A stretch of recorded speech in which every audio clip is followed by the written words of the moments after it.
नमाज ईद उल फित्र का निर्धारित समय उक्त बैठक में शामिल सभी के सर्वसम्मति से सुबह 6:45 को तय हो पाया है।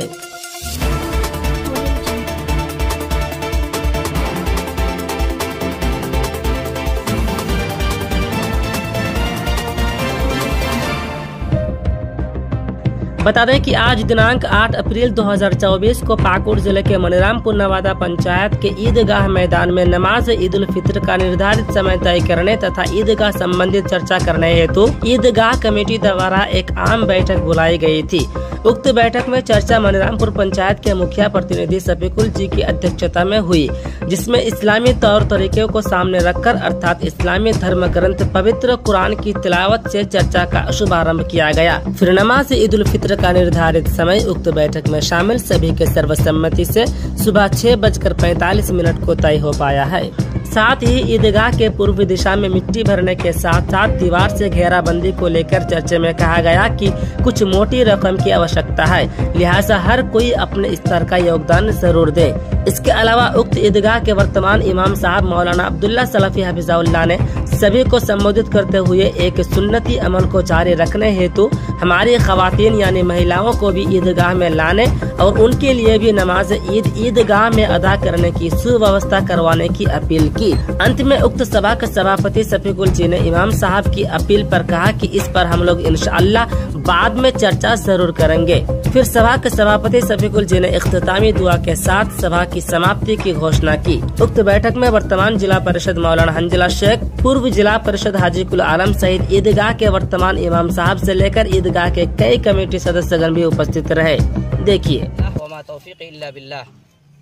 শ্রদ্ধেয় সম্মানিত সভাপতি এবং সেক্রেটারি এবং আমার দিনী ইসলামী দরদি ভাই সকল, আমরা আজকে ঈদগাহে উপস্থিত হয়েছি ঈদের নামাজ পড়ার সময় নির্ধারিত করার জন্য।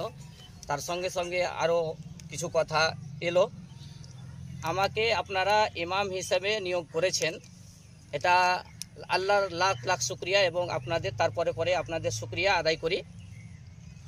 আমাকে কাল কিয়ামতের দিনে যদি জিজ্ঞাসা করা হয় যে আপনাকে যে ইমাম করা হয়েছিল, তো আপনাকে একটা দায়িত্ব দেওয়া হয়েছিল, সেই দায়িত্বটা আপনি পালন করেছিলেন, তাহলে কিন্তু আমি কাল কিয়ামতের দিনে আমি জবাব দিতে পারবো না। এর কারণ হচ্ছে যে প্রত্যেক মশলা শরীয়তে যতগুলো মশলা আছে, যতটা আমি এখন পড়াশোনা করেছি বা ছাত্রদের পড়াই, যে কোনো মশলাতে এমন মানে নাই যে একবারে নিঃশুল্ক, মানে ওর মধ্যে মতভেদ নেই, এইরকম ধরনের প্রত্যেকটা মশলাতে ইখতিলাফ আছে। আজকে যে এই ফিতরা নিয়ে বিভিন্ন ধরনের মতামত আপনাদের সামনে আসছে, কেউ বলছে না এই লাগবে ওই লাগবে, তো মতভেদ রয়েছে। কিন্তু কতকগুলো মশলা এমন আছে, সূক্ষ্ম মশলা আছে, যেগুলোর মধ্যে কোনো ভেজাল নেই, কোনো ইখতিলাফ নেই, কোনো মতভেদ নেই। যেমন ধরনের ঈদগাহে মেয়েদের নিয়ে আসার ব্যাপারে কোনো রকমেরই ইখতিলাফ নেই, কোনো রকমের ইখতিলাফ নেই। এতে যতগুলো আমাদের আহলে হাদিস ওলামায়ে কেরাম আর প্রত্যেক জায়গায় তার আপনারা দেখতে পাবেন যে মেয়েরা নামাজ পড়ছে। আমি কালকে হুগলিতে ছিলাম, তো হুগলিতে হরাল বলে গ্রাম, সেখানে একটা জায়গা করেছে মেয়েদের জন্য নামাজ পড়ার, যে ওই পর্দা টেঙে মানে একই ছত, মানে ডাবল ছত নেই, বা সাইডেও জায়গা নাই, বাম দিকেও বা ডান দিকে কোনো দিকে জায়গা নাই, সামনে শুধু জায়গা আছে, কিন্তু ওই জায়গাটাকে তারা পর্দা ঘেরে মানে নামাজ পড়াচ্ছে মেয়েরা বা পড়ছে ওখানে। তো আল্লাহ রাব্বুল আলামিন আমাদেরকে কিছু ইখতিয়ার দিয়েছে, কিছু আজাদি দিয়েছে। যেমন আজাদির আমরা মিসাল আজকে সম্পূর্ণ পেলাম যে হয়তো নামাজ আমরা 6:30 সময় পড়তে পারি, কিন্তু আমরা তাকে কি করলাম 6:30 করলাম, 6:30 করে আবার 7:45 করলাম। এটা হলো ইখতিয়ার দেওয়া। আল্লাহ রাব্বুল আলামিন আমাদেরকে এতটা ইখতিয়ার দিয়েছে। তো আমাদেরকে যে ইখতিয়ার দিয়েছে, তো সেই ইখতিয়ার হিসেবে আমরা যদি মনে করি যে না আমরা আজকে আমাদের মেয়েরাকে ঈদগাহে নিয়ে আসবো, তো অবশ্যই আমরা নিয়ে আসতে পারবো, কিন্তু আমরা এর চেষ্টাই করি না, আর আমরা এর ব্যাপারে কোনো গল্পই করি না, বা আমরা কোনো আলোচনাই করি না যে আমাদের প্রয়োজন আছে, নিয়ে আসতে হবে। যদি দরকার পড়ে একটা জমাত না করে দ্বিতীয় জমাত করব, এই যদি চেষ্টা আমরা রাখি, আমরা সকলকেই আমি আবেদন করছি, অনুরোধ জানাচ্ছি যে আগামীতে আমরা যেন এই ব্যাপারে যেন কোনো গবেষণা আলোচনা আমরা করি, যাতে করে আমরা এই কাজটাকে আগে বাড়াতে পারি। যদিও আজকে আমরা না করতে পারছি বা পারি না, এটা আলাদা ব্যাপার, কিন্তু আগামীর জন্য আমরা অবশ্যই এটা চেষ্টা করব। সংক্ষিপ্ত এই কথাটি বললাম, আমরা হ্যাঁ সময় অল্প, ওই জন্য আমি আবার নিজের বক্তব্য শেষ করছি।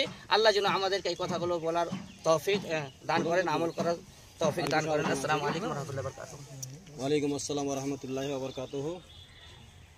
যোগ আমাদের সম্মানীয় আমাদের ঈদগাহের ইমাম সাহেব আলোচনাগুলো রাখলেন, হাদিস ও কোরআনের আলোকে আলোচনা রাখলেন। আমরা হাদিস ও কোরআনের যেটা আলোচনা হবে, আমরা এটা ব্যক্তিগত স্বার্থ মনে করে আমরা এদিকে ওদিকে কেটে যাওয়ার আমরা চেষ্টা কাতাই মনে করব না। যেহেতু হাদিস ও কোরআনকে নিয়ে আমরা চলবো এবং সম্মত আছি। তবে মধ্যখানে একটি কথা আমি ইমাম সাহেব এবং আমাদের এই 2টি গ্রামে 2টি পঞ্চায়েতে 3-4টি গ্রাম বা পাড়া মহল্লা থেকে উপস্থিত ভদ্রমণ্ডলী যিনারা রয়েছেন, আমাদের ইমাম সাহেবের কথার ওপরে আমরা ভিত্তিতে আজকে হঠাৎ করে কিছু আলোচনা করব, এটা আমি প্রয়োজন মনে করি না। যদি মানে কথার ভিতরে যদি ভুল ত্রুটি মনে হয় তো আপনারা ধরিয়ে দেবেন। এটা নিয়ে আমরা ঈদের পরে দেখবো, এরকম আমরা আলেমদেরকে নিয়ে বসবো, এটা নিয়ে আমরা আলোচনা করে আমরা একটা ডিসিশন আমরা সেটার বাইর করব। যাক, মনিরামপুর নওয়াদা শিশিপোখর গ্রামের ভদ্রমণ্ডলী আমাদের ঈদগাহ কমিটির ডাকে সাড়া দিয়েছেন। ঈদুল ফিতরের নামাজের সময় নির্ধারণ এবং কিছু যে কামগুলি বাকি রয়েছে এই বিষয় নিয়ে আলোচনা করার জন্য আপনারা এসেছেন। জাযাকাল্লাহু খাইরান ওয়া আহসানুল জাযা। তার সাথে সাথে আমি একজন সভাপতি হাইসিয়াতে আপনাদেরকে অনেক অনেক ধন্যবাদ দিব, যেটা আপনারা আমাদের এই যেটা আল্লাহকে রাজি এবং খুশি করার জন্য যেটা আমরা রমজান মাসে রোজা রেখে ঈদুল ফিতরের নামাজ আদায় করতে আসব, এই ঈদুল ফিতরের এই ঈদগাহার কাজ কাম বা সময়কে নির্ধারণ করার জন্য আপনারা উপস্থিতি দর্জ করেছেন। আমরা সকলে যে আশা উদ্দেশ্য নিয়ে আমরা এই পবিত্র রমজান মাসে যে রোজা রেখেছি, আল্লাহর ইবাদত করেছি, আল্লাহ যেন আমাদের সকলের আশা এবং উদ্দেশ্যকে পূরণ করেন। সকলে বলেন আমিন।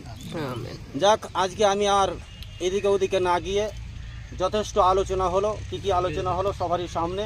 আজকে আর বিশেষ করে আলোচনাকে আগে না বাড়িয়ে এখানেই আমরা আজকের সভাকে আমরা সমাপ্তি ঘোষণা করছি। আমরা সকলেই আমরা সভার সমাপ্তির দোয়াটা অবশ্যই করব। সুবহানাকা আল্লাহুম্মা ওয়া বিহামদিকা আশহাদু আল্লা ইলাহা ইল্লা আনতা আস্তাগফিরুকা ওয়া আতুবু ইলাইক। আসসালামু আলাইকুম।